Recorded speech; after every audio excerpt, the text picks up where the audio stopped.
Area আসার সময় হয়ে গেছে না? এরিয়া আসার সময় হয়ে গেছে না? হ্যাঁ ওই তো এই যে আসার সময় হয়ে গেছে।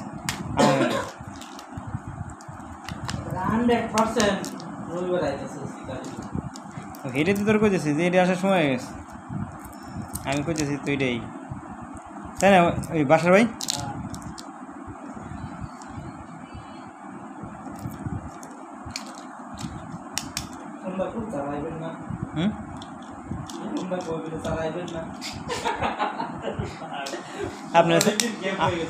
আপনি ছাড়া খালি খালি লাগতেছে।